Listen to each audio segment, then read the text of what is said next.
Selamat siang pemirsa, Kelas Info kembali hadir di sela-sela aktivitas Anda.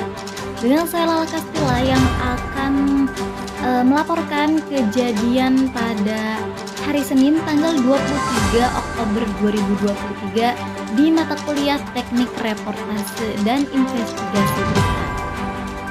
Yang mana pada pertemuan yang ke-9, termasuk pertemuan pertama setelah kita melaksanakan ujian tengah semester, pada pertemuan kali ini kita melaksanakan diskusi seperti biasanya, yang mana diskusi kali ini dipimpin oleh kelompok 5 yang membahas mengenai perbedaan jurnalisme data dan jurnalisme sains.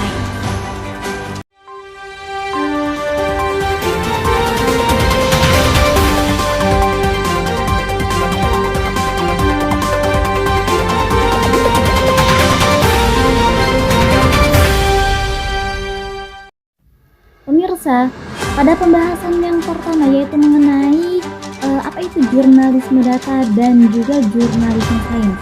Jurnalisme data dan jurnalisme sains bermuara pada pengambilan suatu yang rumit dan mencoba membuatnya menjadi dapat dimengerti. Menurut Sarah Chades, asisten editor dan produser grafis yang populer di sains. Jurnalisme data dapat baik dalam bentuk visualisasi statis, fitur interaktif, atau sekedar sedikit analisis tambahan untuk menambahkan konteks pada berita terkini, dapat membawa hasil ilmiah ke latar depan sebuah berita dan membuatnya dapat diakses oleh para pembaca.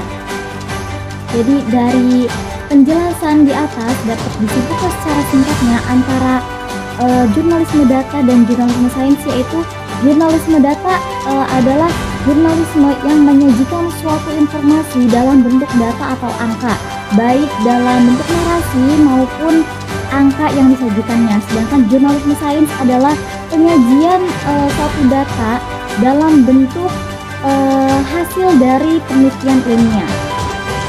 Dari penjelasan mengenai jurnalisme data terbagi menjadi 3 bagian. Yang pertama yaitu jurnalisme data kualitatif, lalu juga ada jurnalisme data kuantitatif, dan yang terakhir ada jurnalisme data visual. Dari pengertian dari jurnalisme data kualitatif, yaitu jurnalisme yang disajikan dalam bentuk data hasil wawancara atau hasil survei yang mana berbentuk seperti narasi. Sedangkan jurnalisme data kuantitatif yaitu disajikan dalam bentuk angka-angka, dan yang terakhir yaitu jurnalisme visual yang disajikan dalam bentuk gambar. Nah, jadi itu beberapa macam dari jurnalisme data. Lalu pembahasan selanjutnya yaitu mengenai departemen produksi. Departemen ini berfungsi untuk merencanakan dan menciptakan program-program berita, menentukan isu tema berita, kemudian menyajikan kepada pemirsa.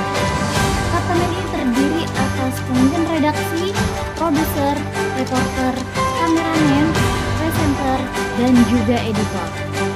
Pembahasan selanjutnya setelah kita ngebahas mengenai departemen produksi pada divisi pemberitaan, yaitu membahas mengenai manajemen reproduksi. Manajemen berasal dari kata to manage yang artinya mengatur. Pengaturan dilakukan melalui proses dan diatur berdasarkan urutan dari fungsi-fungsi manajemen. Manajemen memegang peranan yang sangat penting dalam kelangsungan hidup suatu usaha, baik usaha yang berskala kecil, sedang, maupun besar. Perusahaan yang tidak menempatkan manajemen akan mengalami kesulitan untuk mencapai tujuannya. Manajemen adalah seni dalam menyelesaikan masalah melalui orang lain. Adapun fungsi manajemen reproduksi ada 4. Yang pertama yaitu tentang perencanaan, yang kedua yaitu tentang pengorganisasian, yang ketiga yaitu tentang penggerakan, dan yang terakhir yaitu tentang pengendalian. Baik pemirsa, jadi itu laporan pada siang hari ini. Saya Lala Kastila pamit undur diri. Terima kasih, selamat siang dan sampai jumpa.